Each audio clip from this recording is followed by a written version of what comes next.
En el lujoso barrio de Salamanca, en Madrid, Julián Valdés, un anciano de aspecto humilde, fue públicamente despreciado por Ricardo, el arrogante gerente de un concesionario de coches de alta gama.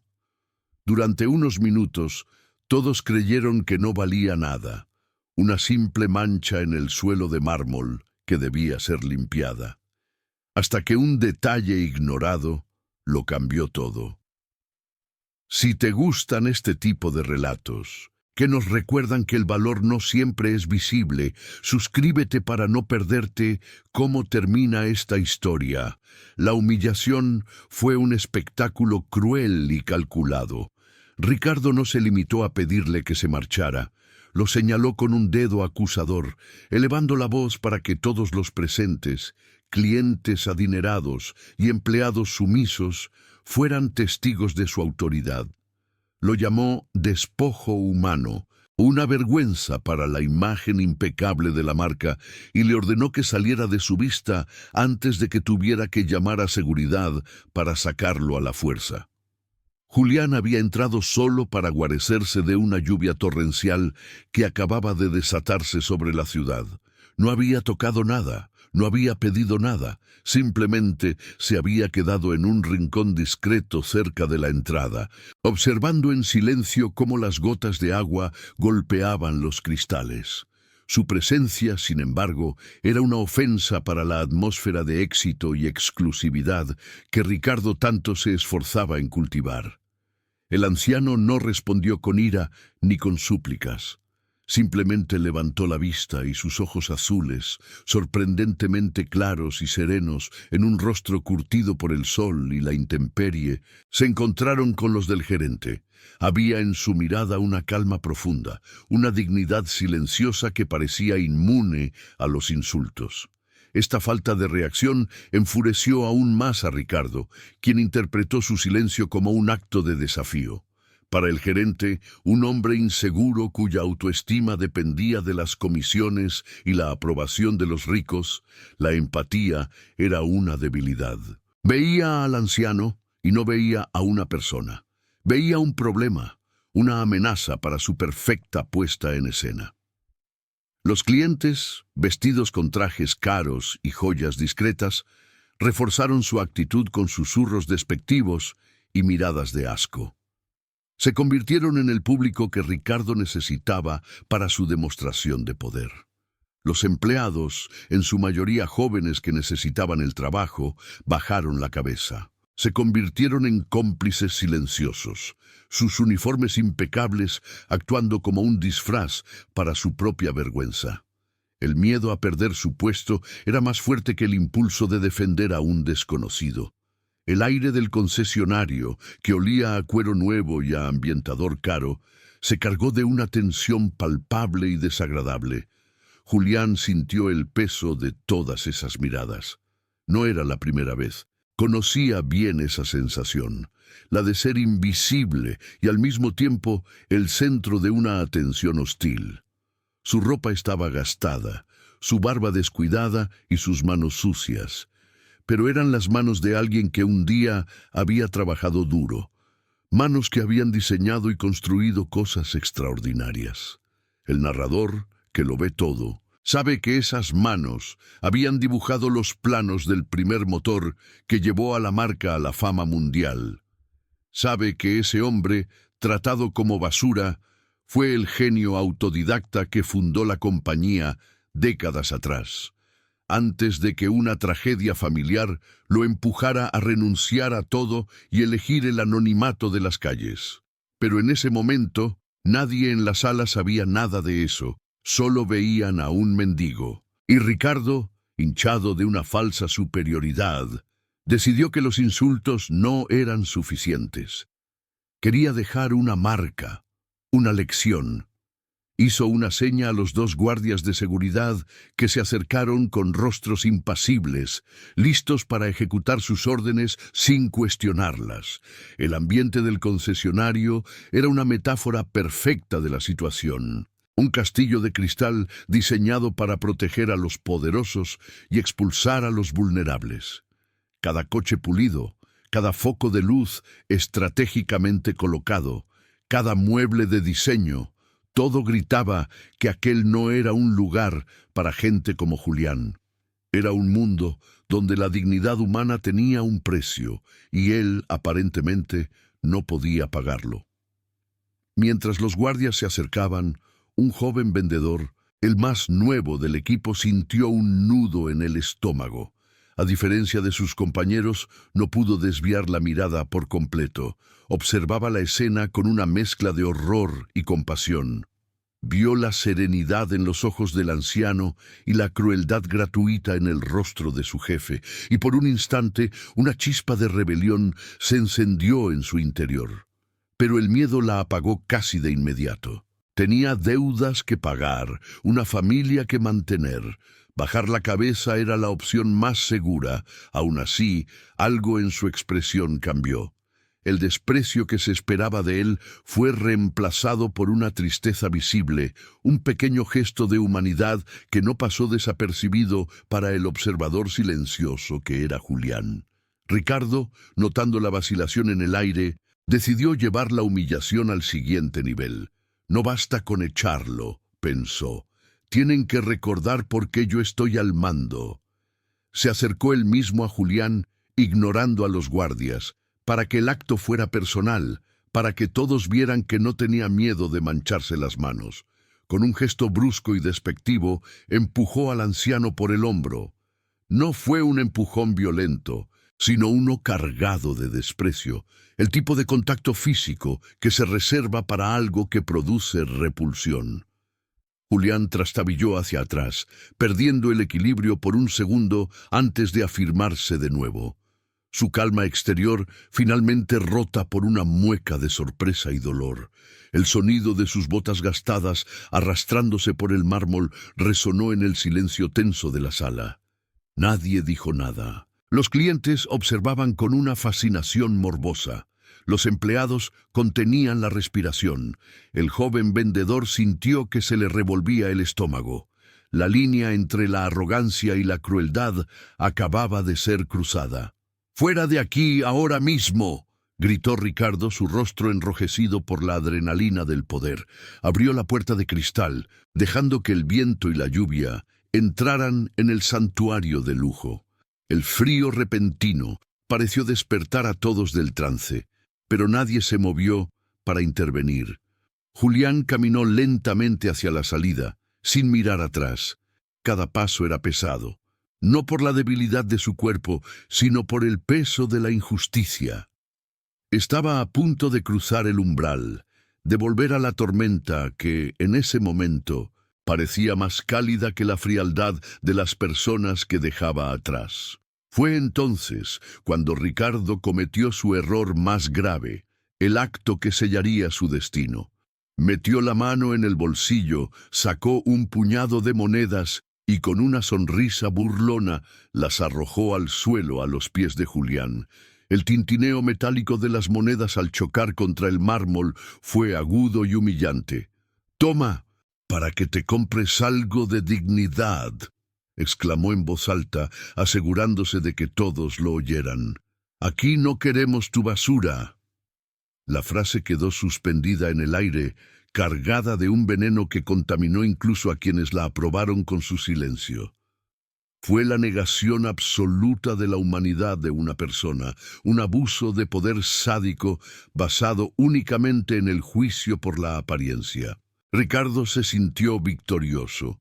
Había reafirmado su control, había entretenido a su clientela y había limpiado su perfecto concesionario. Se giró hacia los presentes, esperando sus sonrisas de aprobación. Pero mientras Julián era empujado definitivamente hacia la lluvia, algo más cayó de su raído bolsillo. No hizo el mismo ruido que las monedas. Fue un sonido más sordo, más pesado. Un objeto metálico que rodó unos centímetros por el suelo brillante antes de detenerse. Ricardo no le prestó atención, demasiado ocupado en su momento de gloria. Los clientes tampoco lo vieron. Sus ojos seguían fijos en la figura del anciano desapareciendo bajo el aguacero. Los guardias de seguridad cerraron la puerta, aislando de nuevo el interior del mundo exterior. Pero el joven vendedor lo vio. Sus ojos, que no se habían apartado del anciano, siguieron el objeto hasta que se detuvo cerca de sus pies. No era una moneda. Era algo más grande, de plata maciza, oscurecido por el tiempo, pero con una forma inconfundible. Era un llavero antiguo, con el logo clásico y original de la marca de coches que vendían. No una copia barata, sino una pieza de coleccionista, un objeto que solo los verdaderos conocedores de la historia de la empresa reconocerían. La incongruencia de la situación lo golpeó con la fuerza de un rayo. ¿Qué hacía un mendigo con una reliquia como esa? Una pieza que valía más que el sueldo de un mes de cualquiera de los empleados de la sala. La certeza de todos los presentes, que momentos antes parecía tan sólida, comenzó a tambalearse. El silencio que siguió a la expulsión de Julián ya no era de aprobación, sino de una extraña inquietud. Ricardo, aunque ajeno a la causa, sintió el cambio en la atmósfera. Su sonrisa se desvaneció un poco, reemplazada por una sombra de confusión. ¿Por qué nadie aplaudía su firmeza? El joven vendedor se quedó paralizado, con la mirada fija en el llavero. Su corazón latía con fuerza. Sentía que ese pequeño objeto contenía una verdad mucho más grande y peligrosa que la que todos habían aceptado. Una verdad que podía cambiarlo todo. Afuera, la lluvia arreciaba. Julián Valdés, mojado y solo, se ajustó el abrigo y comenzó a caminar por la acera, alejándose del templo de lujo que lo había rechazado. No miró hacia atrás, pero sabía que había dejado algo importante, no por accidente, sino como una semilla. Dentro, el joven vendedor, movido por un impulso que no podía explicar, se agachó disimuladamente. Sus dedos temblaron al rozar el frío metal del llavero. Lo recogió con cuidado, ocultándolo en la palma de su mano. El peso del objeto se sentía real, sólido, una contradicción directa a la imagen del hombre al que pertenecía. Lo examinó más de cerca. Reconoció el grabado al instante. Era la llave original del legendario modelo número 1. El primer prototipo que el fundador de la compañía había construido con sus propias manos. Una pieza de museo. El nudo en su estómago se apretó aún más. Levantó la vista y sus ojos se encontraron con los de Ricardo, que ahora lo miraba con el ceño fruncido, preguntándose qué estaba haciendo. El joven vendedor cerró la mano con fuerza, sintiendo el contorno de la llave contra su piel. La semilla de la duda no solo había sido plantada, estaba a punto de germinar. La atmósfera en el concesionario se había vuelto extraña, casi fúnebre. Los clientes empezaron a sentirse incómodos, como si hubieran sido testigos de algo profundamente incorrecto. La diversión se había evaporado, dejando un residuo amargo de vergüenza. Ricardo intentó romper la tensión con una broma forzada sobre la necesidad de mantener el local limpio, pero sus palabras sonaron huecas. La seguridad que había proyectado se estaba desmoronando, carcomida por una inquietud que no lograba identificar. El joven vendedor sostenía en su mano la prueba de que todos en esa sala habían cometido un error terrible. Aún no sabía la magnitud de ese error, pero una cosa era segura. El hombre al que acababan de humillar y expulsar a la tormenta no era quien aparentaba ser. Miró hacia la puerta de cristal, a través de la cual la figura de Julián ya se había perdido en la distancia. Luego miró la llave en su mano. La verdad estaba ahí, pequeña y pesada, esperando a ser revelada, y él era el único que la sostenía. El sonido de un teléfono rompió el silencio. Era el teléfono privado de la oficina de Ricardo. Solo sonaba para llamadas de la alta dirección.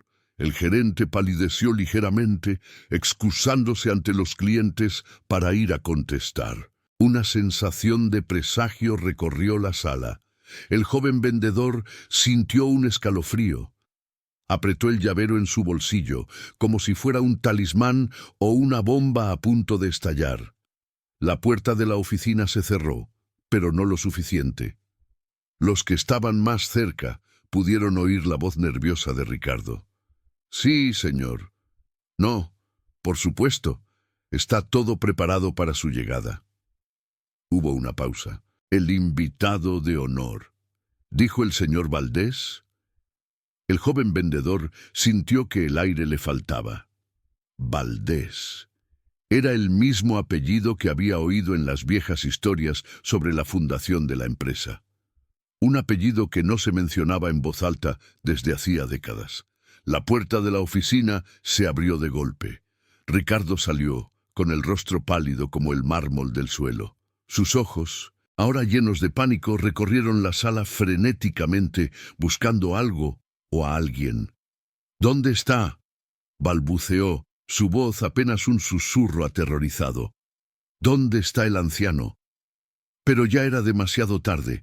El hombre al que buscaba ya no estaba, y en el silencio que siguió a su pregunta, todos en la sala empezaron a comprender la terrible dimensión de lo que acababan de hacer.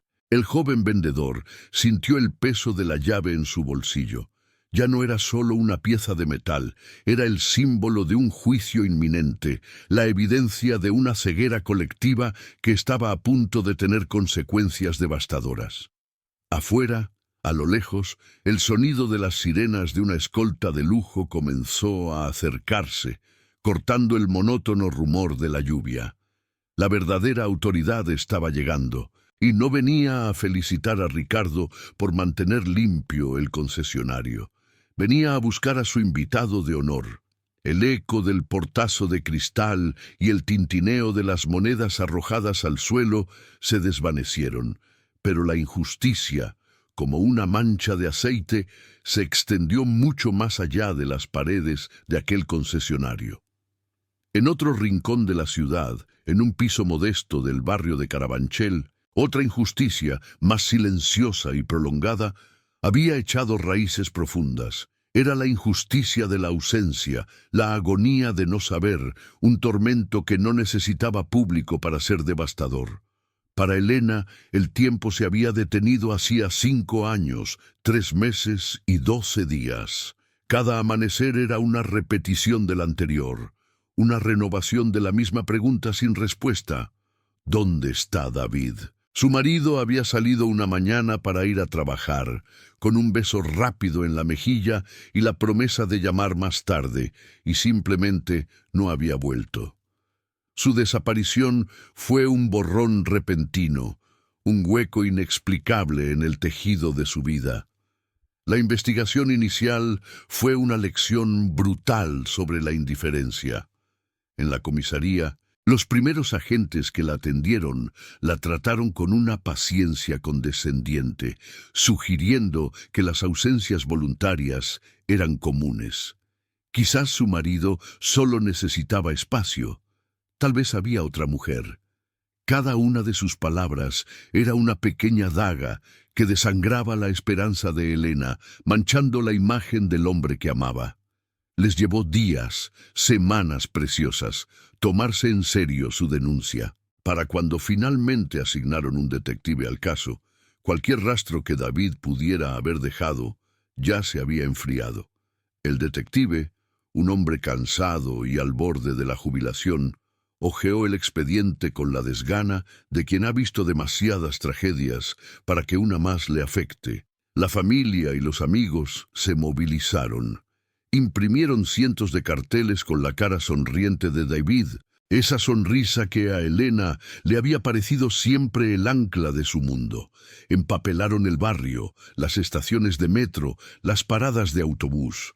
Durante un tiempo, el rostro de David estuvo en todas partes, una presencia fantasmal en la vida de la ciudad. Pero la ciudad tiene una memoria corta.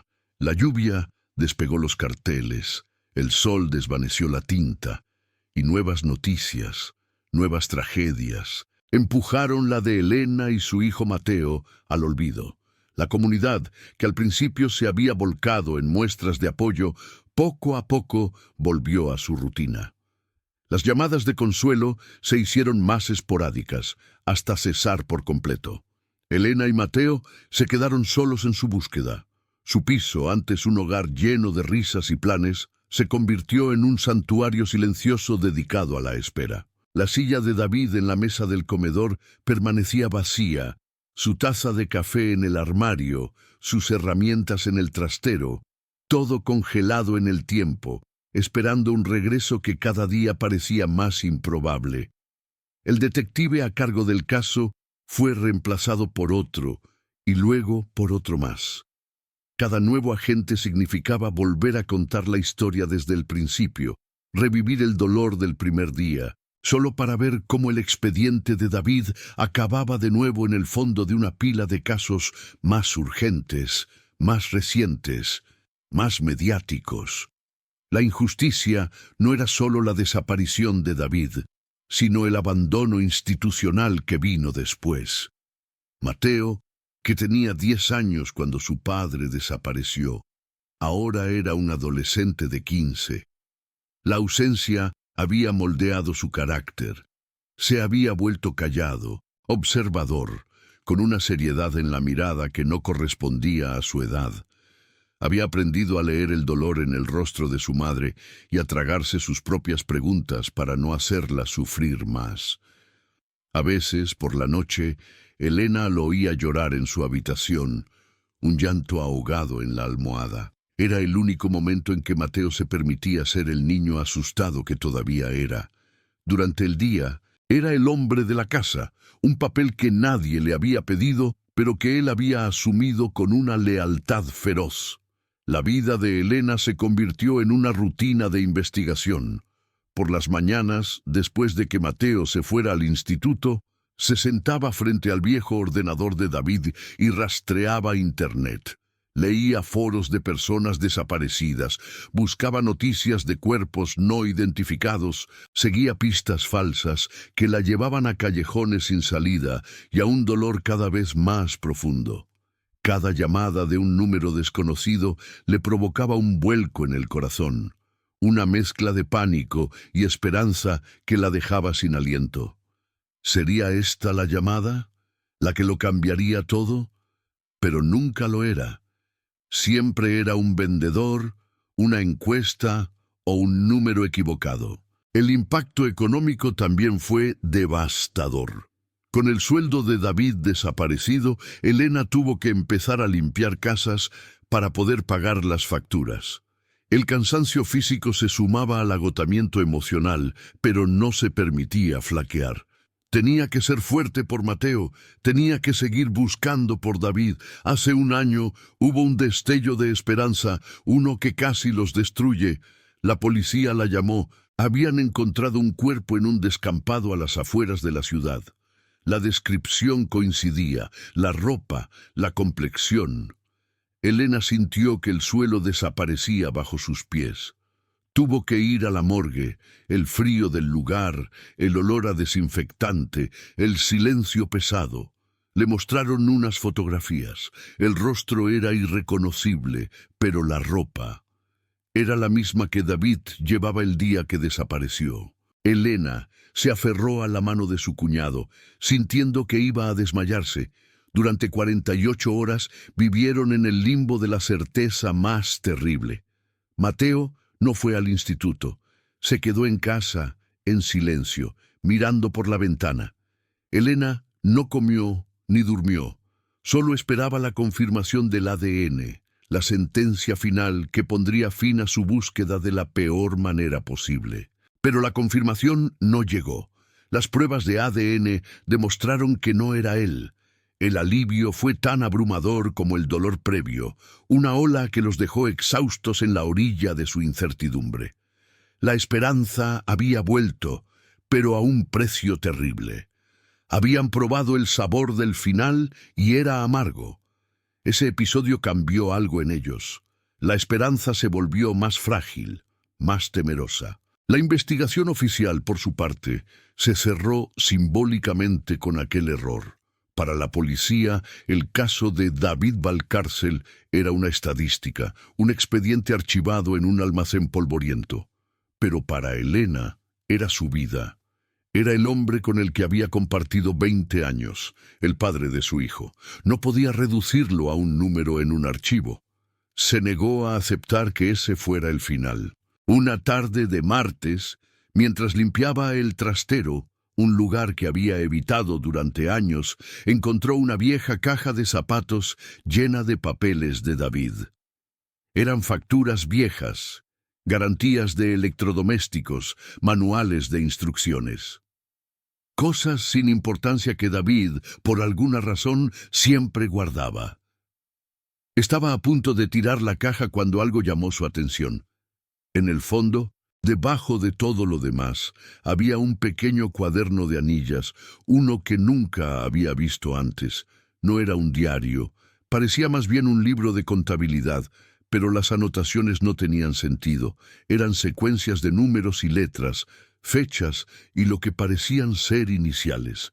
No había ninguna explicación, ninguna introducción, solo páginas y páginas de esos códigos crípticos. La policía lo había visto en su registro inicial de la casa y lo había descartado como simples notas de trabajo sin importancia. Elena lo recordó.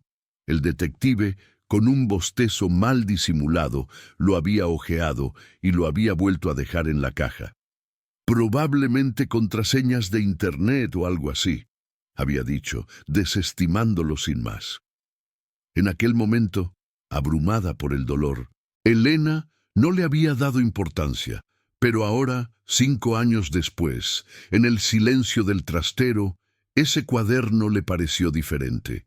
David era un hombre metódico, pero no hasta ese punto.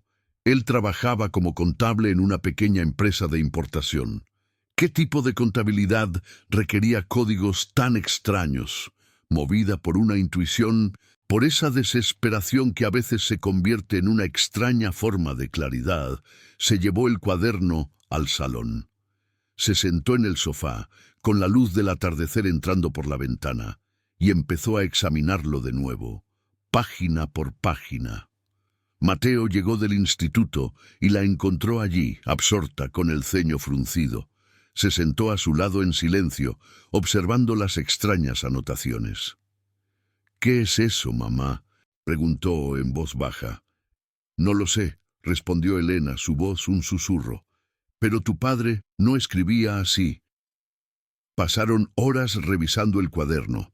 La mayoría de las anotaciones eran incomprensibles, pero entonces, en una de las últimas páginas, Elena encontró algo diferente. Era una única línea, escrita con una caligrafía más apresurada, casi temblorosa. No era un código, era una dirección. Una dirección en un pueblo de la Sierra de Madrid, un lugar del que nunca había oído hablar, y junto a la dirección, una fecha, el día después de su desaparición.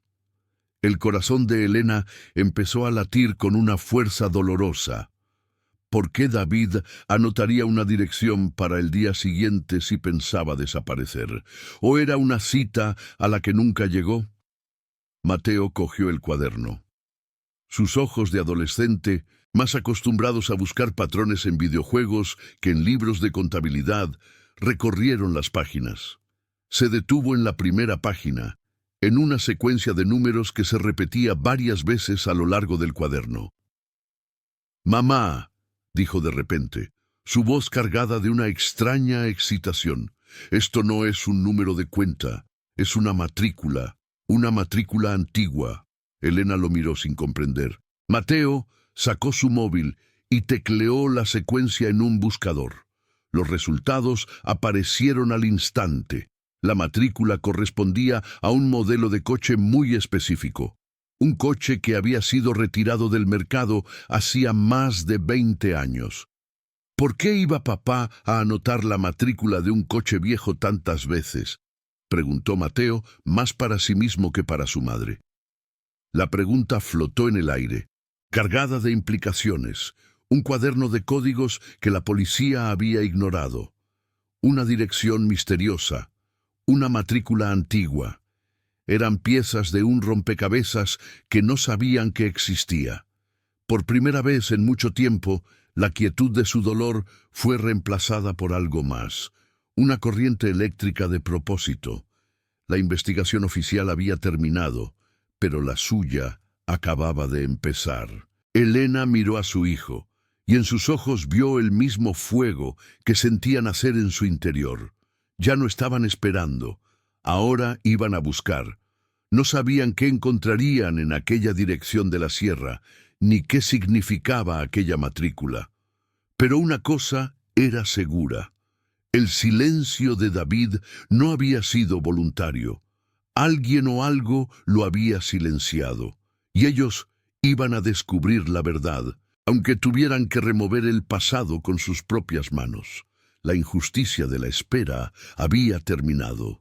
Ahora comenzaba la peligrosa lucha por las respuestas. Se levantaron al mismo tiempo, como si una decisión silenciosa se hubiera tomado entre los dos. Elena cogió las llaves del coche de la mesita de la entrada. Mateo guardó el cuaderno en su mochila, como si fuera el mapa de un tesoro prohibido. Afuera, la noche estaba cayendo sobre Madrid. La ciudad, indiferente a su pequeño drama, se encendía con miles de luces. Pero para ellos, solo una luz importaba, la que acababa de prenderse en la más profunda oscuridad. Mientras bajaban las escaleras del edificio, un escalofrío recorrió la espalda de Elena. No era miedo, sino la certeza de que estaban a punto de cruzar una línea sin retorno. Estaban a punto de descubrir que la verdad sobre la desaparición de David era mucho más oscura y compleja de lo que jamás habrían podido imaginar, y que el hombre que creían conocer guardaba secretos que ahora, 5 años después, amenazaban con destruir lo poco que quedaba de su familia. El cuaderno no era solo un libro de notas, era un testamento, una advertencia, y la primera pista de un rastro que alguien se había esforzado mucho en borrar. El narrador, que conoce las intenciones ocultas, sabe que ese cuaderno no fue un descuido. Fue el último acto desesperado de un hombre que sabía que su tiempo se estaba acabando. Un mensaje en una botella arrojado al océano de la indiferencia, esperando que las únicas personas que de verdad se preocupaban por él tuvieran la fuerza para encontrarlo. Elena metió la llave en el contacto del viejo coche familiar. El motor tosió antes de arrancar, su sonido ronco rompiendo el silencio de la calle. Miró a Mateo. Él asintió, su rostro joven endurecido por una determinación que lo hacía parecer mayor. Pusieron la dirección en el GPS del móvil. 57 kilómetros. Un viaje hacia lo desconocido. El coche se incorporó al tráfico de la noche. Dentro del pequeño habitáculo, el aire estaba cargado de una tensión casi insoportable. No sabían que al seguir esa pista, estaban entrando directamente en la telaraña que David había intentado evitar, y que los responsables de su desaparición no habían dejado de vigilar. Desde una ventana en el edificio de enfrente, un par de ojos observaba el coche alejarse. Una figura anónima levantó un teléfono y marcó un número. «Se están moviendo», dijo una voz sin emociones. «Han encontrado el cuaderno». Al otro lado de la línea, una voz fría y autoritaria dio una orden simple y aterradora. «No dejes que lleguen». El viaje se hizo en un silencio denso, roto únicamente por la voz metálica del GPS que los guiaba hacia las afueras de la ciudad.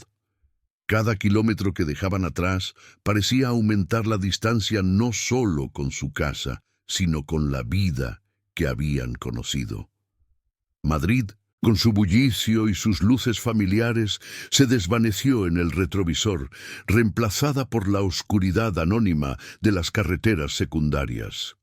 Elena apretaba el volante con tanta fuerza que sus nudillos se habían vuelto blancos, mientras Mateo, a su lado, miraba por la ventanilla el paisaje borroso, con el cuaderno de su padre apoyado en las rodillas como si fuera un objeto sagrado. No hablaban, porque no había nada que decir. Las preguntas eran demasiado grandes, las posibles respuestas demasiado aterradoras. ¿Qué encontrarían al final de ese trayecto? ¿Una pista? ¿Una trampa? ¿O simplemente un callejón sin salida que solo serviría para ahondar la herida de la incertidumbre? El narrador, que conoce el peso de cada uno de esos 5 años de espera, veía en ese silencio no una falta de comunicación, sino la comunión más profunda de dos almas unidas por el mismo dolor y la misma y frágil esperanza. La voz del GPS anunció su destino con una frialdad impersonal. Ha llegado a su destino. Elena detuvo el coche y apagó el motor. El silencio que los envolvió entonces fue diferente, más profundo, cargado de la soledad del lugar.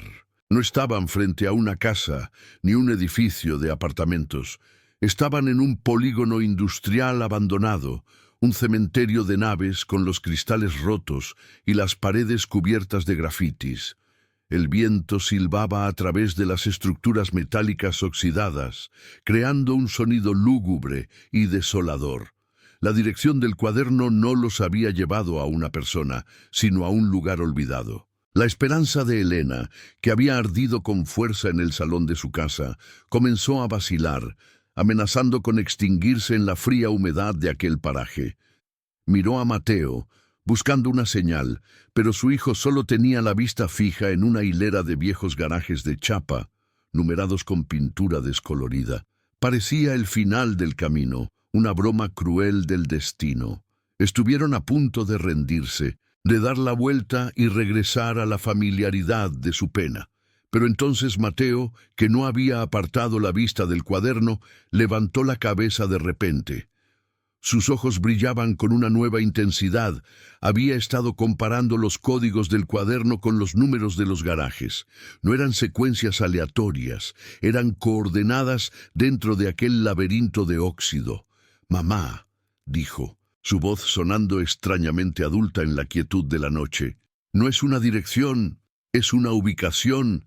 La matrícula que encontré, la que se repetía, M3408AZ. Mira», señaló con el dedo. Estaban aparcados justo frente al pasillo M, y a unos metros, entre decenas de puertas idénticas, estaba la número 3408. La Z y la A, se dio cuenta, correspondían a la fila y a la posición. Fue una revelación tan simple y tan brillante que a Elena se le cortó la respiración. David no les había dejado una dirección, les había dejado un mapa que solo ellos, que conocían su mente metódica, podrían empezar a descifrar. La policía lo había visto como un galimatías sin sentido, pero era un lenguaje secreto, un mensaje pensado para su familia. Se bajaron del coche y caminaron hacia el garaje 3408. La puerta estaba cerrada con un candado grueso y oxidado, una barrera física que parecía burlarse de su pequeño triunfo intelectual. La decepción volvió a amenazar con engullirlos. No tenían herramientas, no podían forzarlo, estaban tan cerca y sin embargo seguían fuera. Pero Mateo no se rindió. Recordó otra anotación recurrente en el cuaderno, una serie de 6 dígitos que David había apuntado junto a la matrícula varias veces. No parecía una contraseña de ordenador, parecía más bien una fecha. 24-10-98, el día de la boda de Elena y David. Con el corazón en un puño, Mateo empezó a buscar alrededor del marco de la puerta, pasando los dedos por el metal frío y sucio. Y entonces lo encontró. Oculto bajo una capa de mugre, casi invisible, había un pequeño teclado numérico, de esos que se usan para cajas de seguridad. Estaba viejo y desgastado, pero parecía funcional. Con los dedos temblorosos, tecleó los 6 dígitos de la fecha de la boda. Durante un segundo eterno, no pasó nada. Luego, con un chasquido metálico, el candado saltó. La puerta del garaje se abrió con un gemido largo y lastimero, como si exhalara un suspiro contenido durante 5 largos años. El aire que salió del interior era viciado y olía a polvo, a aceite de motor y a tiempo estancado. Usando la linterna de su móvil, Mateo iluminó el interior. El haz de luz Barrió la oscuridad, revelando una silueta grande y angulosa cubierta por una lona gris. Entraron con cautela, como si profanaran una tumba. El lugar era pequeño y estaba abarrotado de cajas de cartón y herramientas viejas. Pero toda su atención estaba centrada en el objeto cubierto en el centro. Con un acuerdo tácito, cada uno agarró una esquina de la lona y tiró de ella. El polvo acumulado se levantó en una nube que los hizo toser, pero lo que apareció debajo les hizo olvidar todo lo demás. Era un coche, un SEAT 850 de color azul pálido, el mismo modelo de la matrícula. Estaba en un estado impecable, restaurado con un cuidado y un amor que resultaban evidentes incluso bajo la gruesa capa de polvo. Era el primer coche que David se había comprado, el que vendió para poder pagar la entrada de su piso. Elena no sabía que lo había vuelto a encontrar y a restaurar. Se acercó y pasó la mano por la fría carrocería.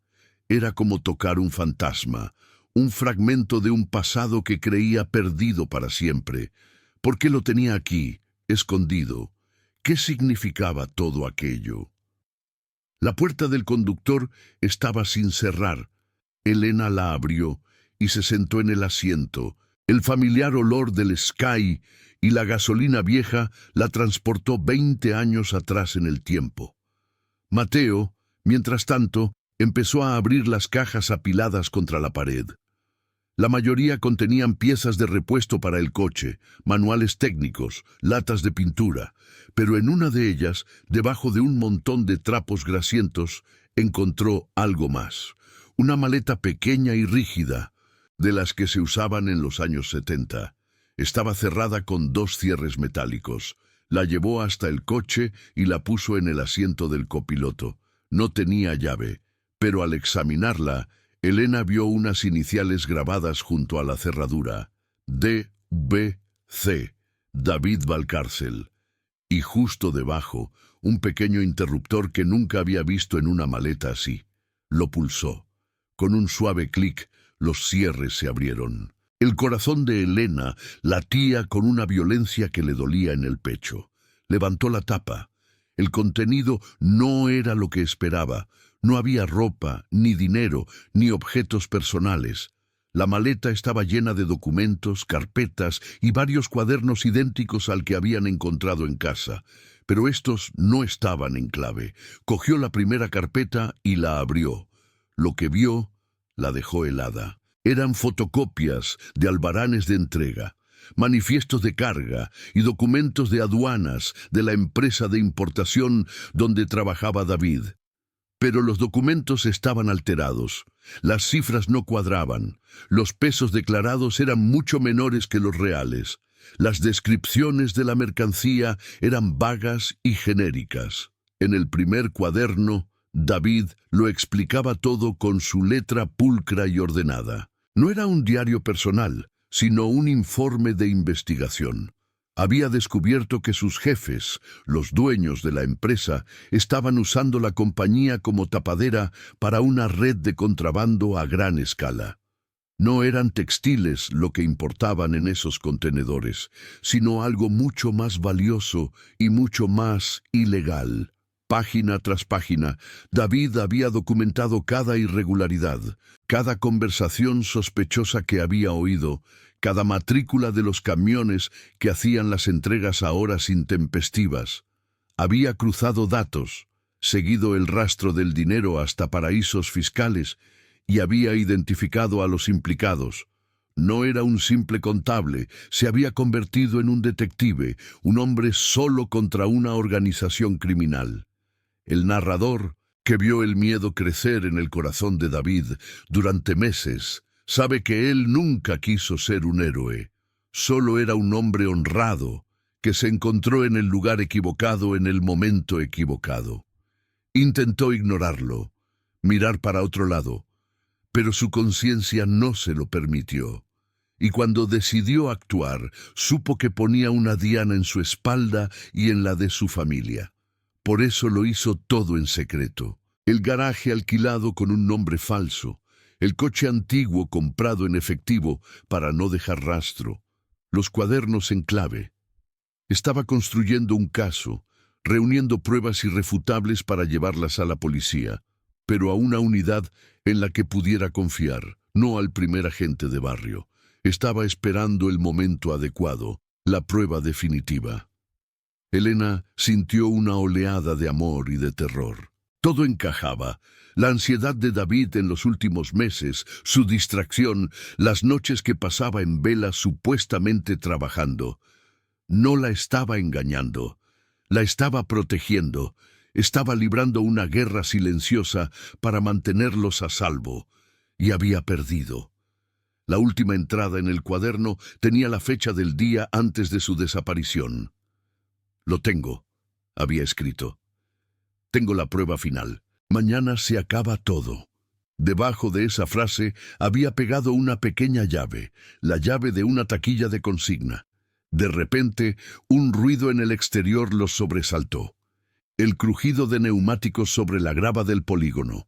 Unas luces potentes barrieron la fachada del garaje, filtrándose por las rendijas de la puerta de chapa y proyectando largas sombras danzantes en el interior. Un coche acababa de detenerse justo fuera.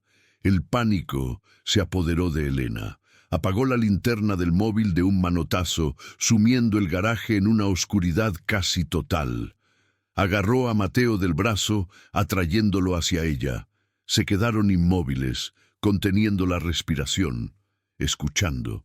Oyeron el sonido de dos puertas de coche al cerrarse, pasos lentos, pesados, acercándose. No eran policías. Era el tipo de presencia que anuncia problemas, una amenaza silenciosa que se cernía sobre ellos en la oscuridad. Habían encontrado el rastro de David, y al hacerlo, se habían convertido en el nuevo objetivo. La verdad que acababan de desenterrar no los había hecho libres, los había atrapado en la misma red que se había tragado a su marido 5 años atrás. Los pasos se detuvieron justo delante de la puerta metálica del garaje. Un silencio denso, cargado de una tensión insoportable, cayó sobre ellos. Podían oír el latido frenético de sus propios corazones. Entonces, una mano agarró el tirador de la puerta desde fuera y empezó a tirar. El tirador de la puerta de chapa se sacudió con una violencia sorda, un golpe, luego otro. Quienquiera que estuviera fuera no tenía intención de llamar cortésmente. Elena ahogó un grito, apretando el brazo de Mateo con tanta fuerza que el chico hizo una mueca de dolor. Estaban atrapados. El polígono industrial, que minutos antes representaba la esperanza, se había convertido en una tumba de metal y óxido. La única salida estaba bloqueada por la misma gente que, con toda seguridad, había hecho desaparecer a David. El narrador, que conoce la anatomía del miedo, vio cómo el pánico paralizante luchaba en el interior de Elena contra el instinto feroz de una madre que protege a su cría. Por un instante se quedó congelada, con la mente en blanco, pero entonces sus ojos, adaptados a la penumbra, se posaron en el salpicadero del viejo Seat 850. En el contacto, olvidadas, estaban las llaves. Una idea absurda, suicida, floreció en la oscuridad de su mente. Era una locura, pero era lo único que tenían. «Abróchate el cinturón», susurró, su voz temblorosa pero firme. Mateo la miró sin comprender, con los ojos muy abiertos por el terror. «¡Hazlo!», ordenó ella, y el tono de su voz no admitía réplica. Mientras Mateo buscaba a tientas el viejo cierre metálico del cinturón, Elena giró la llave. El motor de arranque tosió. 1, 2 veces, un sonido agónico que pareció llenar el universo. Fuera, los golpes en la puerta cesaron. Estaban escuchando. «Arranca, por favor, arranca», suplicó Elena en un murmullo. Giró la llave de nuevo, y esta vez el viejo motor respondió. Con un estruendo que sacudió el pequeño habitáculo, el Seat 850 cobró vida. El ruido era ensordecedor, una declaración de intenciones que aniquilaba cualquier posibilidad de sigilo.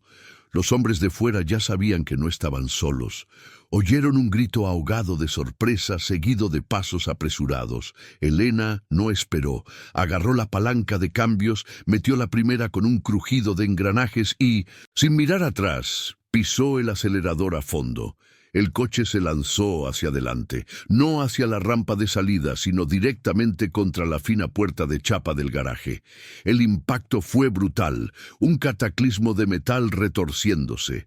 La puerta se combó, se desgarró y cedió, y el pequeño coche azul pálido irrumpió en la noche como una bestia improbable que escapa de su jaula. Los dos hombres, siluetas recortadas contra los faros de su propio sedán negro, saltaron para apartarse justo a tiempo. Por una fracción de segundo, Elena vio sus rostros, duros, anónimos, con la expresión de depredadores a los que se les acababa de escapar la presa. El coche de David, arañado y abollado pero funcional, patinó sobre la grava antes de encontrar tracción. Elena giró el volante bruscamente y enfiló hacia la única salida del polígono. Las luces del sedán negro se encendieron detrás de ellos, cegándola a través del espejo retrovisor. La persecución había comenzado. El viejo Seat no era rival para la potencia del coche moderno que los perseguía, pero tenía una ventaja: su tamaño. Elena se desvió por un camino de tierra que nunca habría intentado con su coche familiar. Una senda estrecha, flanqueada por escombros y maquinaria oxidada. Las ramas arañaban la pintura y el coche protestaba con cada bache, pero seguía adelante. Miró a Mateo. El chico estaba pálido, aferrado al salpicadero, pero en sus ojos no había solo miedo. Había una extraña chispa de adrenalina. La mirada de alguien que por fin había salido del letargo de la espera para entrar en la cruda realidad de la acción. Habían dejado de ser víctimas pasivas. Ahora eran fugitivos. Tras varios minutos de una conducción temeraria por caminos que apenas existían, Elena consiguió despistarlos. Salió a una carretera comarcal y apagó las luces durante unos segundos agónicos, sumergiéndose en una curva cerrada antes de que sus perseguidores pudieran ver hacia dónde se había dirigido. Cuando volvió a encenderlas, el espejo retrovisor solo reflejaba la oscuridad. Estaban solos. No podían volver a casa. Era lo primero que registrarían. Tampoco podían ir a la policía, no todavía.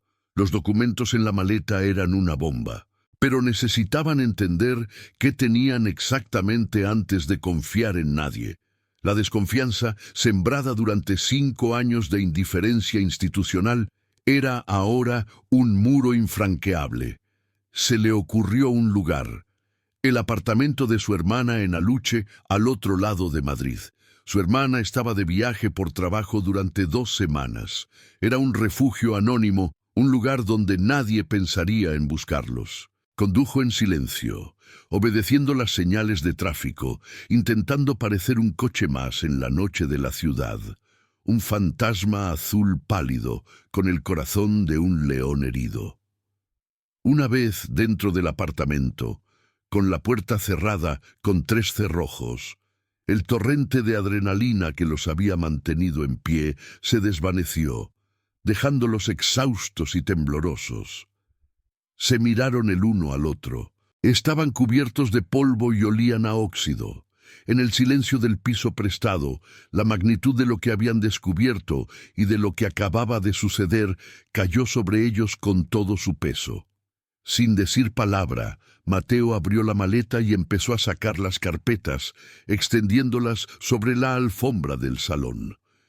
Era la oficina improvisada de una investigación que nunca habían pedido. La primera carpeta contenía los documentos de la empresa de importación, Textiles Soler S.L. Los nombres de los propietarios, Ricardo y Javier Soler, estaban en cada factura. «Mira esto, mamá», dijo Mateo, señalando una serie de albaranes. «Los pesos no coinciden. Aquí dice que importan 100 kilos de algodón de Turquía, pero el manifiesto de carga del puerto habla de un contenedor de 2 toneladas. ¿Qué pesa tanto? Pasaron a la siguiente carpeta. Contenía recortes de prensa y búsquedas de Internet que David había impreso. Hablaban de una ola de robos de arte y antigüedades en Oriente Próximo. Piezas de un valor incalculable que desaparecían de museos y yacimientos arqueológicos en zonas de conflicto y que, se sospechaba, entraban en Europa a través de redes de contrabando sofisticadas. La primera revelación cayó sobre ellos como una losa. No era contrabando de tabaco o electrónica, era algo mucho más grande y sucio.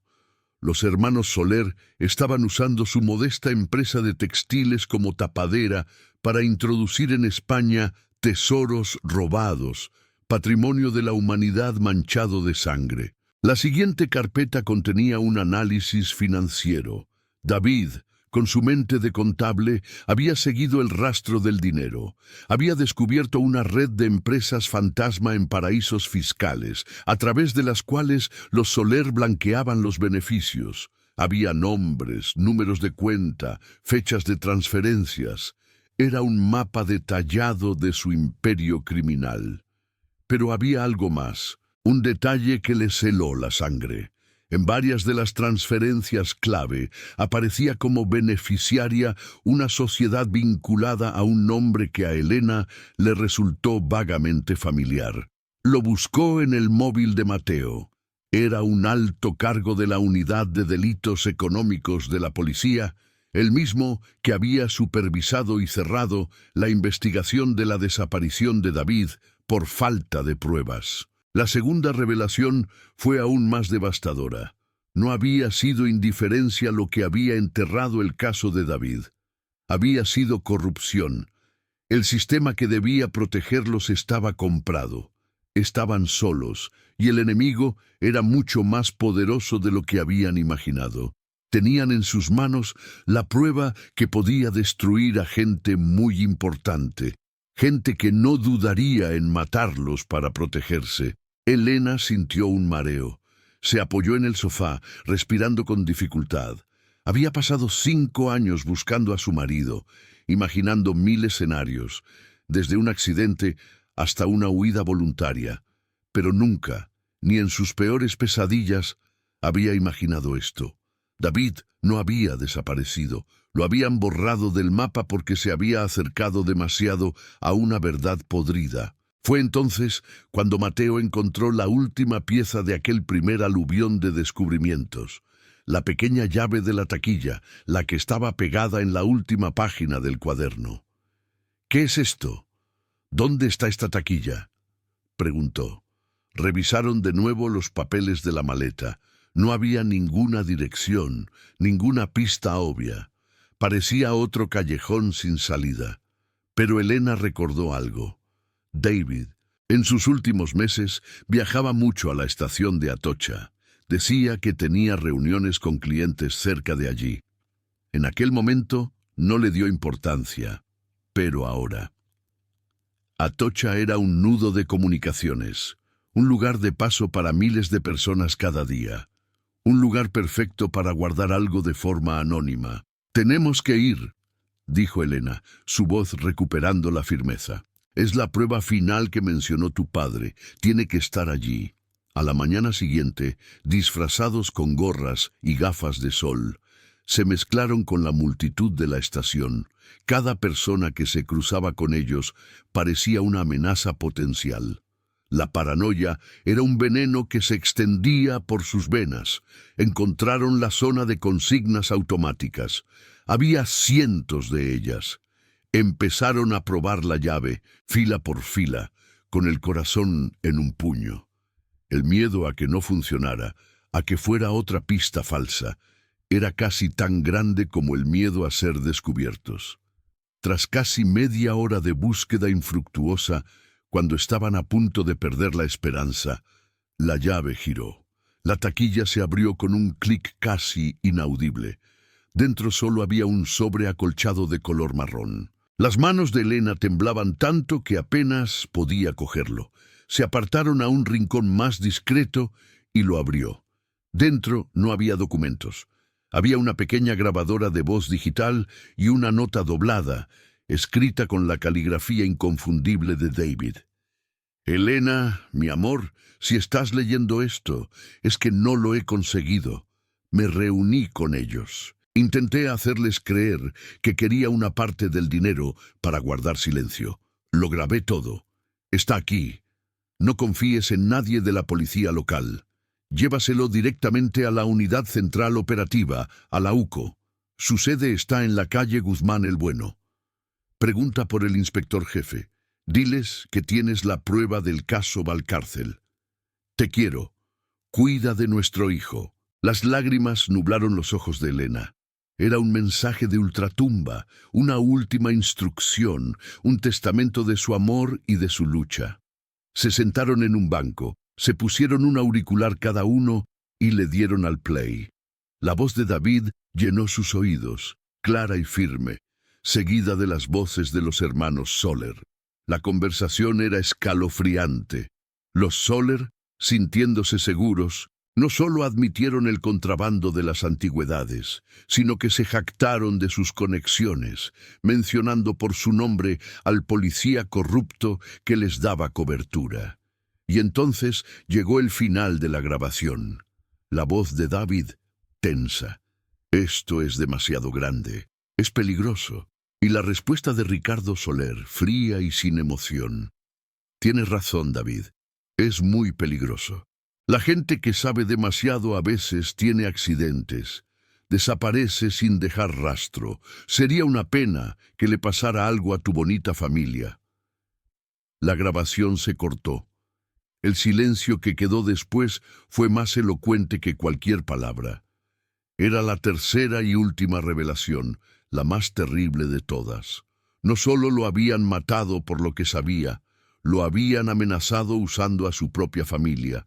Elena apagó la grabadora. Miró a Mateo, cuyo rostro era una máscara de rabia y dolor. Ya no eran solo fugitivos que huían. Ya no buscaban solo justicia para un hombre desaparecido. Ahora eran los herederos de su lucha, los portadores de su última voluntad. Tenían el arma que David había forjado para ellos, una grabación que lo cambiaba todo, y sabían exactamente a dónde tenían que llevarla. La cascada de revelaciones había terminado. Ahora comenzaba la guerra. El clic de la grabadora al detenerse resonó en el silencio de la estación de Atocha con la fuerza de un disparo. Durante un instante, ni Elena ni Mateo se movieron. Estaban paralizados, suspendidos en el eco de la voz de David, una voz que era a la vez un testamento de amor y una sentencia de muerte. La verdad, que habían buscado con tanta desesperación durante 5 largos años, era un abismo que se abría a sus pies, mucho más oscuro y terrible de lo que jamás habían imaginado. Las lágrimas de Elena no eran de tristeza, sino de una rabia fría y pura. David no solo había sido asesinado, había sido amenazado, acorralado, y en su último acto había pensado en ellos, forjando un arma para que pudieran defenderse, para que su sacrificio no fuera en vano. La injusticia de su muerte era ahora una llama que ardía en su interior, consumiendo el miedo y dejando solo una determinación de acero. Mateo no lloró. El niño que había esperado el regreso de su padre durante 1/3 de su vida se desvaneció en ese banco de la estación. En su lugar quedó un joven cuyo rostro se había endurecido con la máscara del dolor y la resolución. Apretó la pequeña grabadora en su mano. Ya no era un simple objeto, era el legado de su padre, la última pieza de su alma, y juró en silencio que no descansaría hasta que se hiciera justicia. Se levantaron al unísono, movidos por el mismo pensamiento. La nota de David era clara. No más dudas, no más huidas. Tenían un destino, una misión que cumplir. Salieron de la estación ya no como víctimas asustadas que se escondían en las sombras, sino como los portadores de una verdad que tenía el poder de derribar un imperio criminal. El viaje en taxi hasta la calle Guzmán el Bueno fue un trayecto a través de un mundo que ya no les pertenecía. Madrid seguía con su rutina ajena a su drama.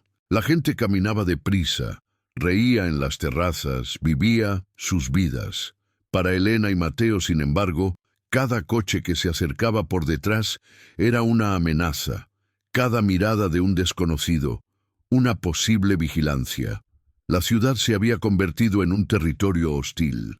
El edificio de la Unidad Central Operativa se alzaba ante ellos como una fortaleza de hormigón y cristal, un símbolo imponente de la autoridad del Estado.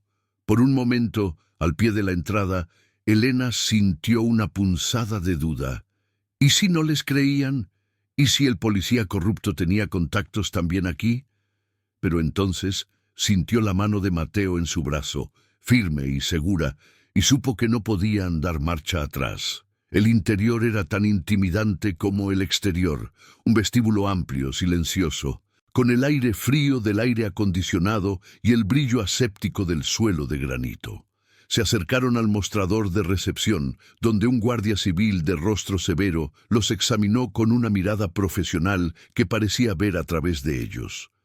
«Queremos ver al inspector jefe», dijo Elena, su voz sonando más firme de lo que se sentía.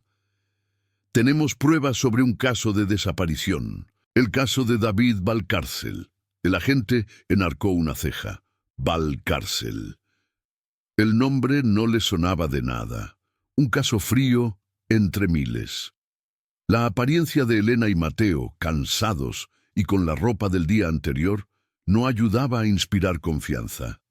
Estaba a punto de despacharlos con una respuesta burocrática cuando Elena añadió las palabras clave que David le había dejado. «Nos dijeron que viniéramos directamente a la UCO, que no confiáramos en nadie más». Esa frase cambió la atmósfera.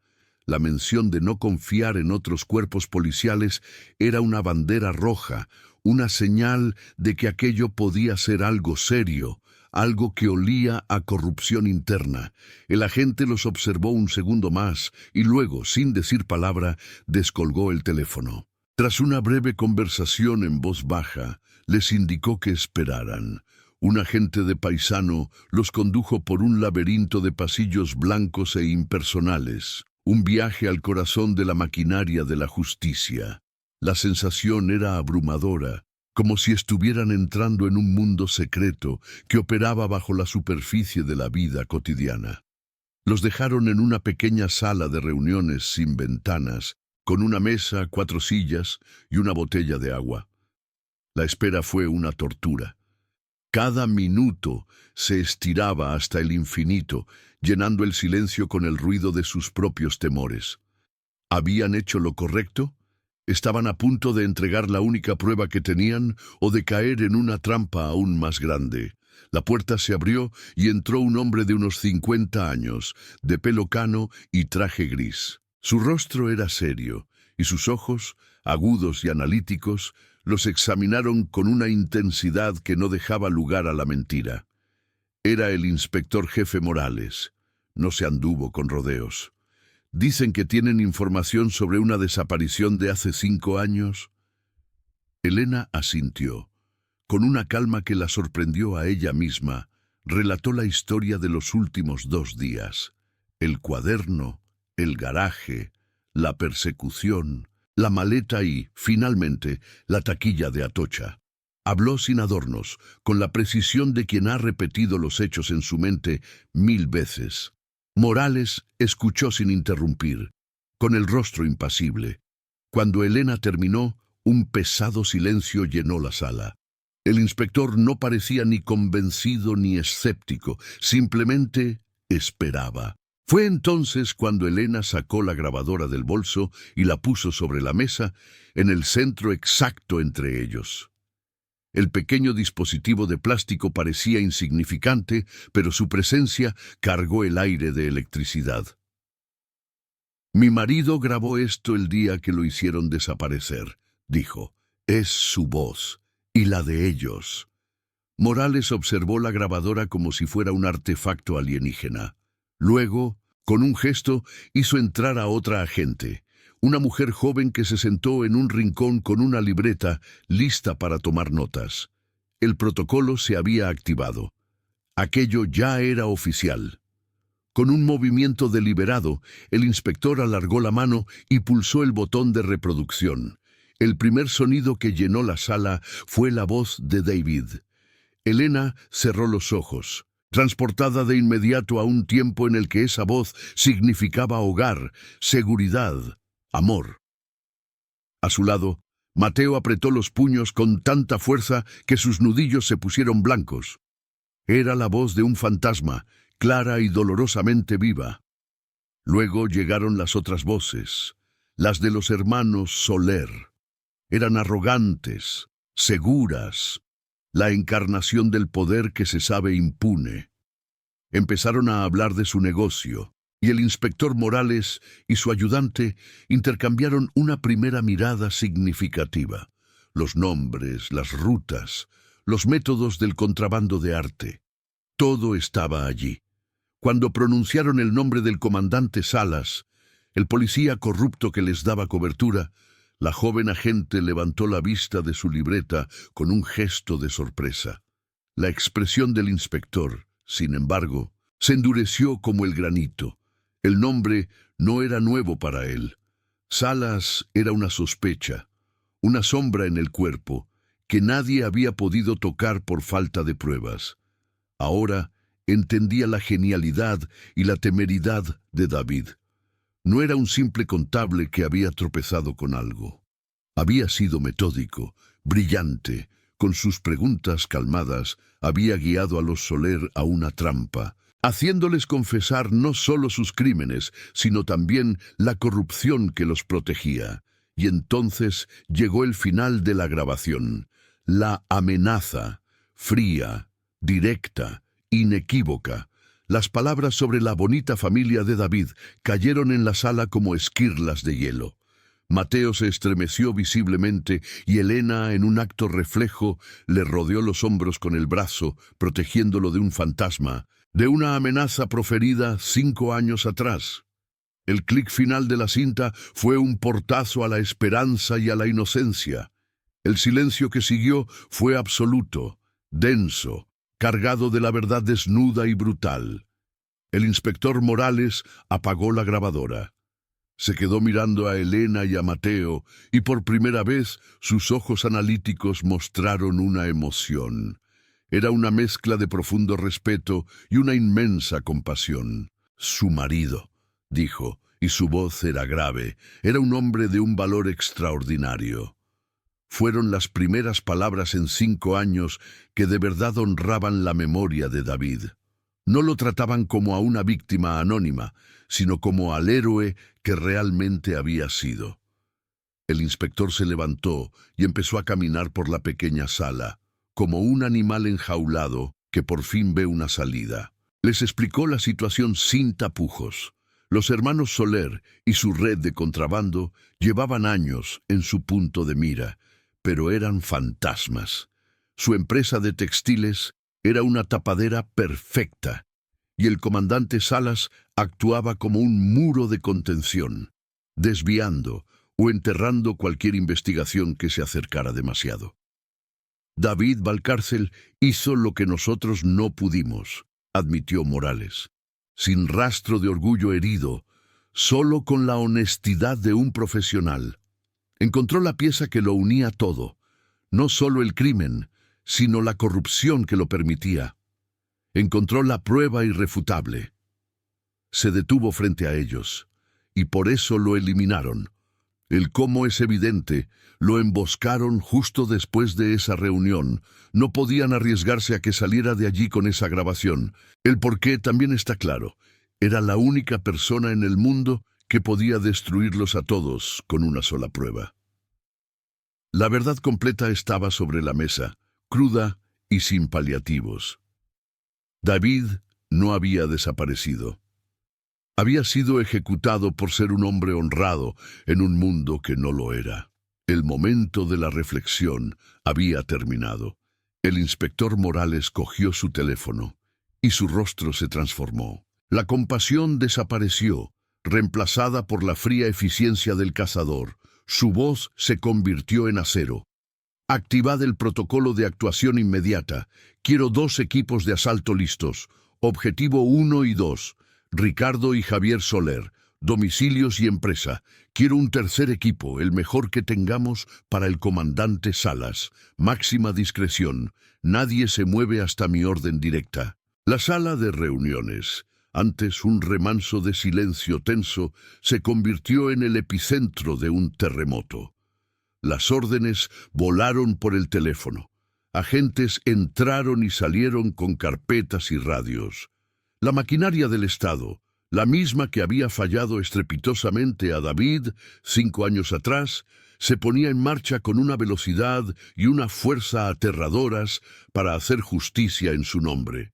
Elena y Mateo fueron conducidos a una sala segura, un lugar confortable dentro del edificio donde estarían protegidos. Les ofrecieron café y comida, pero apenas los tocaron. Observaban, a través de una pequeña ventana, el movimiento febril en los pasillos, el inicio de la operación que ellos habían puesto en marcha. El peso de 5 años de preguntas, de noches en vela, de esperanzas rotas, se había desvanecido. En su lugar estaba la certeza, dura y afilada como el cristal, pero una certeza al fin. Sabían lo que había pasado, sabían quiénes eran los culpables. Elena miró a su hijo. En sus ojos ya no había miedo, solo la sombra de su padre, una fortaleza heredada a un coste demasiado alto. Habían llegado al final del camino. La misión de David estaba cumplida. Su última voluntad se estaba ejecutando. El clímax no había sido un grito, sino el sonido silencioso de la justicia al ponerse, por fin, en movimiento. La caída de Ricardo fue tan rápida como silenciosa, un castillo de naipes derrumbado por el soplo de la verdad. Mientras el hombre, que minutos antes se creía un rey, era despojado de su dignidad ante el mismo público que había intentado impresionar, el resto de los presentes aprendió una lección inolvidable sobre el verdadero poder. Si crees que la justicia, aunque tardía, siempre encuentra su camino, comparte tu opinión en los comentarios y acompáñanos hasta el final de esta historia. El CEO, un hombre llamado Ferrer, no malgastó ni una palabra más en Ricardo. Su despido no fue un debate, fue un hecho consumado, ejecutado con la precisión fría de un cirujano. Se giró, dando por zanjado el asunto, y su atención se centró por completo en don Julián Valdés, dejando a Ricardo suspendido en un vacío de humillación absoluta. El exgerente se quedó paralizado, con la boca entreabierta, incapaz de procesar la velocidad de su propia destrucción. El orgullo que había inflado su pecho momentos antes se desinfló, dejándolo encorvado, patético. Intentó balbucear una disculpa, una justificación, pero las palabras se ahogaron en su garganta. Suplicó con la mirada, pero los ojos de Ferrer ya no lo veían. Para el CEO, Ricardo había dejado de existir. Los clientes adinerados, que habían sido el público cómplice de la humillación, ahora evitaban cualquier contacto visual. Se sentían desnudos, expuestos en su propia superficialidad. Algunos se deslizaron discretamente hacia la salida, deseando desaparecer, mientras otros se quedaban clavados en su sitio, demasiado avergonzados para moverse. El espectáculo había terminado, y ellos eran los payasos. Los empleados, que habían bajado la cabeza por miedo, ahora la levantaban lentamente. En sus rostros ya no había temor, sino una mezcla de alivio y una profunda vergüenza por su inacción. Vieron cómo los 2 guardias de seguridad, los mismos que habían recibido la orden de expulsar a Julián, se acercaban a Ricardo con una expresión impasible. La ironía era cruel y perfecta. Los instrumentos de su abuso de poder se convirtieron en los ejecutores de su caída.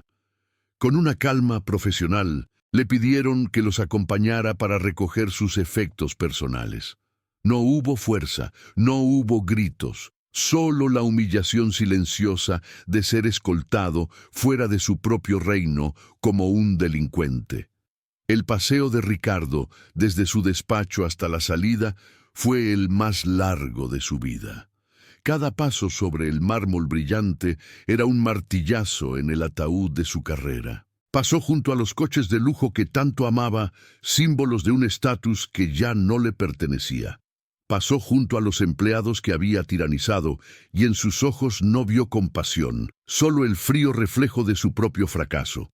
Al llegar a la puerta de cristal, la misma que había abierto para arrojar a Julián a la tormenta, se detuvo por un instante. Miró su reflejo, el de un hombre derrotado con un traje caro que de repente parecía un disfraz. La lluvia seguía cayendo fuera, indiferente a su drama. Y entonces, sin su insignia, sin su autoridad, salió a la calle, un hombre despojado de todo, excepto de su vergüenza. El narrador, que conoce las vueltas del destino, sabía que aquel no era el final de su castigo, sino el principio. Ricardo descubriría que el mundo que había construido sobre la apariencia era tan frágil como el cristal. Las puertas se le cerrarían, los teléfonos dejarían de sonar, y la soledad sería su única compañera. Dentro del concesionario, el aire se había purificado. Ferrer se acercó al joven vendedor, cuyo nombre era Daniel. El chico estaba pálido, todavía sosteniendo la llave de plata como si le quemara la mano. El CEO le puso una mano en el hombro, un gesto que era a la vez un reconocimiento y una promesa. «Usted no solo ha visto una llave», le dijo Ferrer, su voz ahora más cálida. «Usted ha visto a una persona, y eso en nuestro negocio y en la vida es lo único que importa.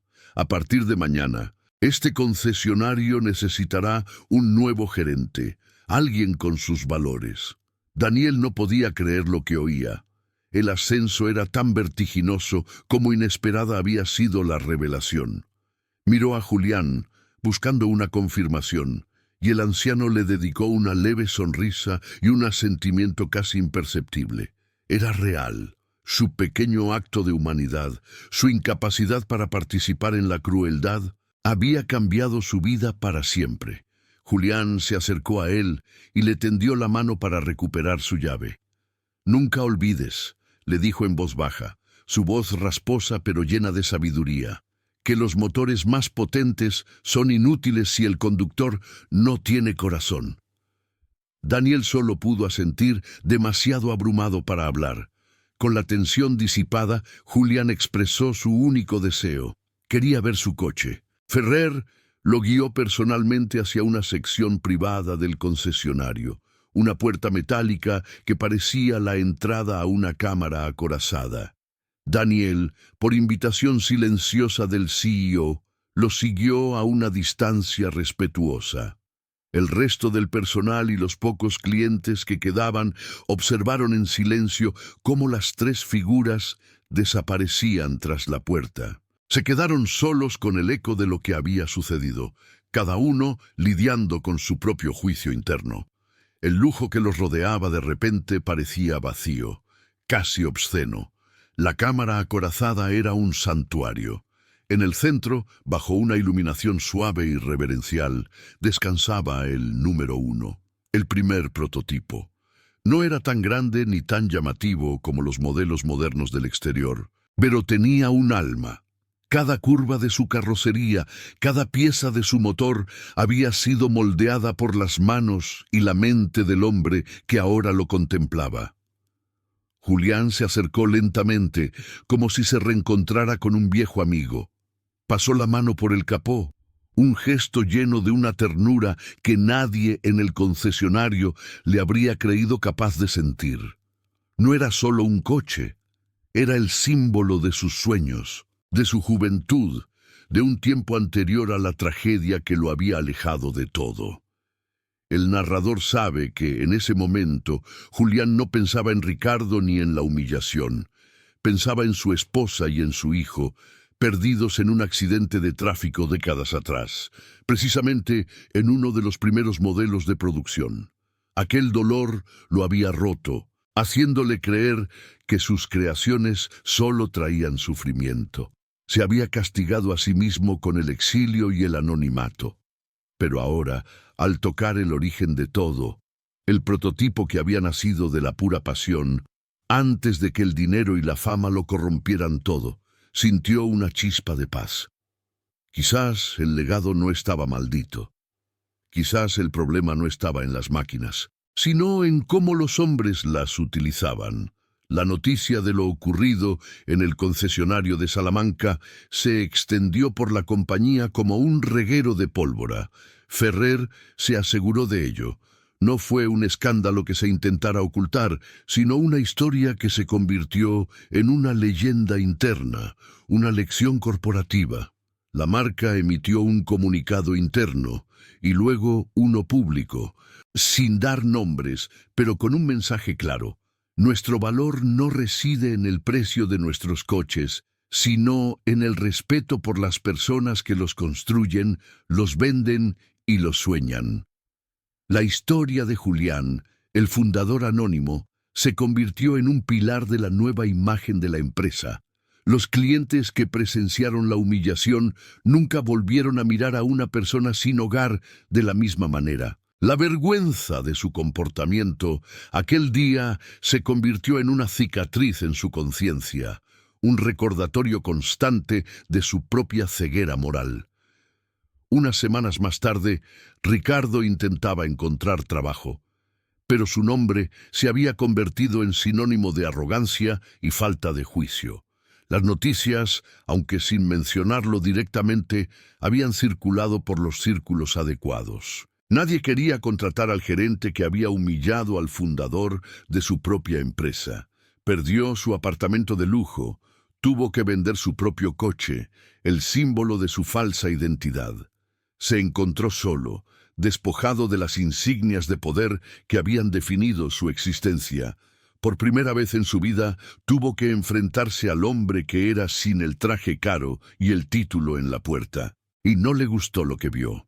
Su castigo no fue la cárcel ni una multa, fue algo mucho peor para un hombre como él, la irrelevancia. Se convirtió en un fantasma en la ciudad que una vez creyó suya, un ejemplo anónimo de cómo la soberbia precede a la caída. Mientras tanto, Daniel asumió su nuevo rol con una mezcla de humildad y firmeza. Su primera medida como gerente fue instaurar un programa de formación para todos los empleados, centrado en la empatía y el trato humano. Cambió los objetivos de ventas agresivos por un enfoque en la satisfacción del cliente a largo plazo. El concesionario de Salamanca, antes un templo frío del materialismo, empezó a cambiar. Se convirtió en un lugar donde los clientes no solo iban a comprar un coche, sino a ser tratados con una dignidad que no dependía del saldo de su cuenta bancaria. Daniel nunca perdió el contacto con Julián. Lo visitaba de vez en cuando, no en una oficina, sino en un banco de un parque, donde el anciano le hablaba de motores, de sueños y de la importancia de mantener las manos sucias de vez en cuando. Se convirtió en el mentor que nunca supo que necesitaba. Julián Valdés no cambió su vida. Rechazó amablemente la oferta de Ferrer de un puesto honorífico en la junta directiva y un generoso estipendio. No quería volver al mundo del que había huido. El dinero y el poder ya no significaban nada para él. Continuó con su existencia anónima, libre de las ataduras de la riqueza. Pero algo en él había sanado. Al enfrentarse a la fealdad de aquel concesionario, se había reencontrado con la belleza de su propia creación. Había cerrado un círculo. A veces pasaba por delante del concesionario y veía a Daniel a través del cristal, tratando a un cliente con una sonrisa genuina. Y entonces, él también sonreía. Su legado no estaba solo en los coches, sino en las personas que, como aquel joven, habían entendido la lección. Aquella tarde, bajo la lluvia de Madrid, se había producido una pequeña batalla en la guerra silenciosa entre la apariencia y la esencia. Y por una vez la esencia había ganado. El mundo no había cambiado, pero para un puñado de personas, la percepción de la realidad se había alterado para siempre. Julián siguió su camino, perdiéndose entre la multitud, volviendo a ser un rostro anónimo. No necesitaba el reconocimiento del mundo. Le bastaba con saber que la máquina que había creado con sus propias manos, el número 1, estaba a salvo, y que el corazón de su compañía por un momento había vuelto a latir al ritmo correcto. El verdadero valor de una persona no reside en la ropa que viste, ni en el coche que conduce, sino en el legado que construye en silencio. Un legado que a veces solo puede ser visto por aquellos que tienen el coraje de mirar más allá de la superficie. ¿Cómo alguien pudo cometer un error tan grave solo juzgando por la apariencia? Si esta historia te ha recordado que el valor más grande a menudo es invisible, ayúdanos a que este mensaje llegue a más personas compartiendo este relato. El silencio que siguió a la tormenta fue más ensordecedor que el estruendo de la operación policial. En la sala segura de la UCO, Elena y Mateo esperaban, suspendidos en un limbo entre el pasado que acababan de desenterrar y un futuro que aún no se atrevían a imaginar.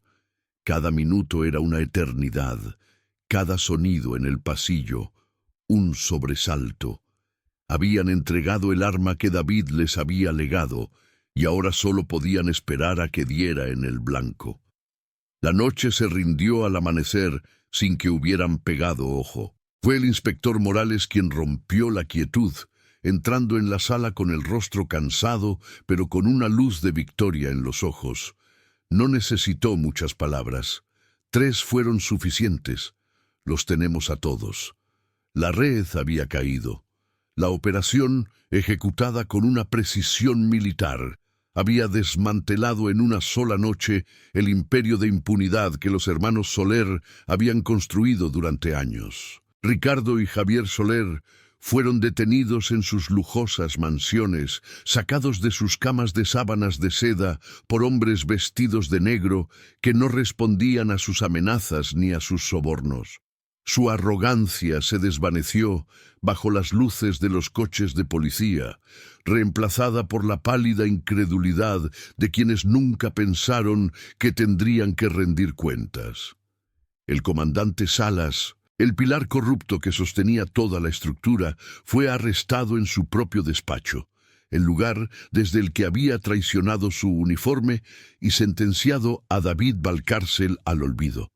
Sus compañeros, los que aún eran honestos, lo miraron con una mezcla de desprecio y pena mientras le leían sus derechos. La caída de un hombre poderoso no hace ruido. Es un colapso interno, un derrumbe silencioso de la autoridad y el respeto. La noticia no trajo a Elena la alegría que uno podría esperar. El alivio era una ola que la dejaba vacía en la resaca. La justicia era un bálsamo amargo sobre una herida que nunca cerraría. Miró a Mateo, que escuchaba el informe de Morales con una seriedad impropia de sus 15 años. Vio en su hijo el final de la infancia, una frontera cruzada a la fuerza en una noche de revelaciones y persecuciones. La prensa no tardó en hacerse eco.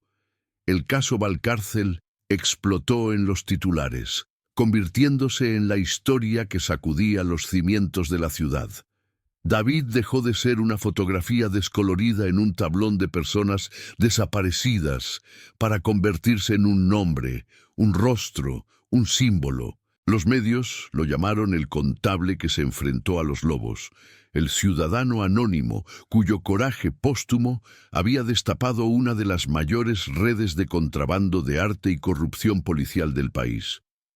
Su historia resonó en miles de personas, en todos aquellos que alguna vez se habían sentido impotentes ante el sistema.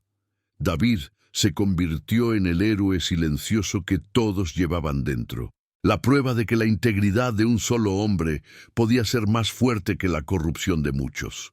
Su sacrificio, antes una tragedia privada y anónima, se convirtió en una leyenda pública.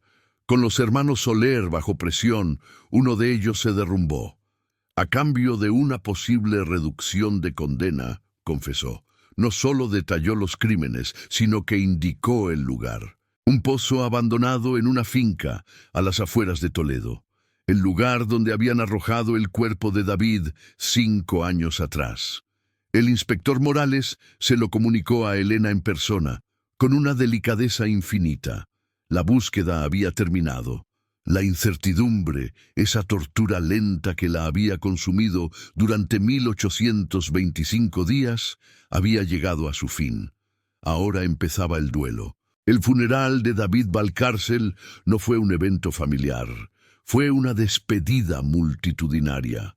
Acudieron vecinos que apenas lo conocían, ciudadanos anónimos que habían seguido su historia, periodistas y una nutrida representación de la Guardia Civil encabezada por el propio Morales, que querían honrar al hombre que les había ayudado a limpiar su propia casa. Elena y Mateo se mantuvieron en pie, unidos, recibiendo el pésame de cientos de extraños que sentían a David como parte de su propia lucha.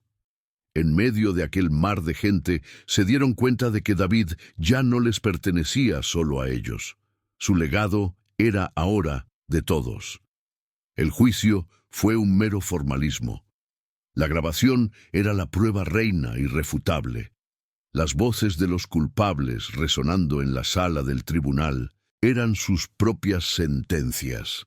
Las condenas fueron ejemplares, largas penas de prisión para los Soler por asesinato, contrabando y organización criminal, y una condena igualmente dura para Salas por corrupción y complicidad. Cuando el juez leyó el veredicto, Elena no sintió triunfo, sintió paz. Una paz fría, pesada, pero paz al fin y al cabo.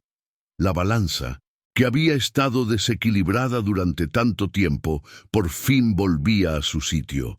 Miró a Mateo, y por primera vez en años vio que los hombros de su hijo se relajaban un poco, como si un peso invisible se hubiera levantado de ellos. La vida después de la justicia no volvió a ser como antes. No podía serlo. El piso del barrio de Carabanchel, antes un santuario de la espera, se convirtió en un lugar de memoria y de futuro. Con la indemnización que recibieron del Estado, Elena no compró una casa más grande ni se fue de viaje.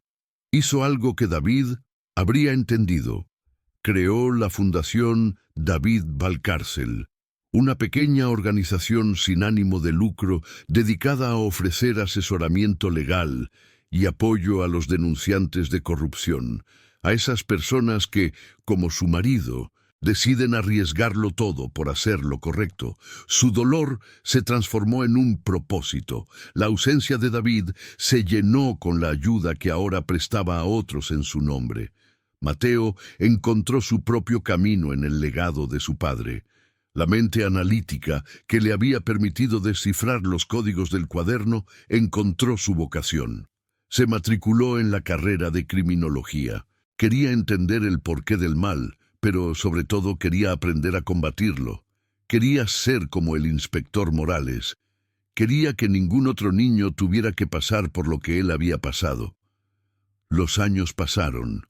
La fundación creció, ayudando a desenmascarar pequeños y grandes casos de corrupción, salvando carreras y a veces incluso vidas. El nombre de David Valcárcel se convirtió en un faro de esperanza para los que luchaban en la oscuridad. Una tarde de otoño, varios años después, Elena y Mateo paseaban por un nuevo parque que el ayuntamiento había inaugurado en su barrio. Era un lugar tranquilo, lleno de árboles jóvenes y risas de niños. En la entrada, una pequeña placa de bronce brillaba bajo el sol. Parque de la Memoria David Valcárcel. Se sentaron en un banco, observando a la gente. Ya no eran las dos figuras rotas que habían huido en un coche viejo en mitad de la noche. Eran dos supervivientes, dos guardianes de una llama que se negaba a extinguirse. Elena miró a su hijo, ahora un joven universitario alto y seguro de sí mismo.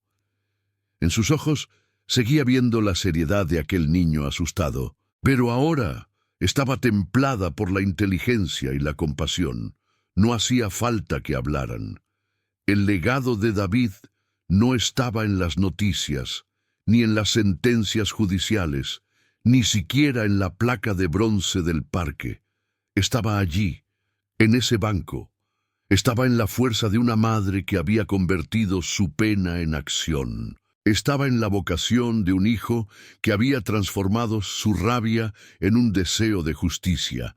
El narrador, que ha visto cómo el dolor puede destruir o transformar, sabe que la verdadera victoria no fue la caída de los criminales.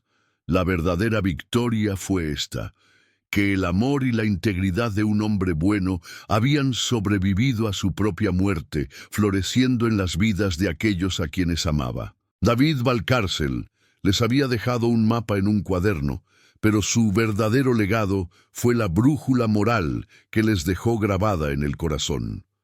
Les enseñó que incluso en la más profunda de las oscuridades, una sola persona que elige hacer lo correcto puede encender una luz que guíe a todos los demás. Su historia se convirtió en un recordatorio silencioso para la ciudad. Un recordatorio de que los verdaderos héroes no siempre llevan capa.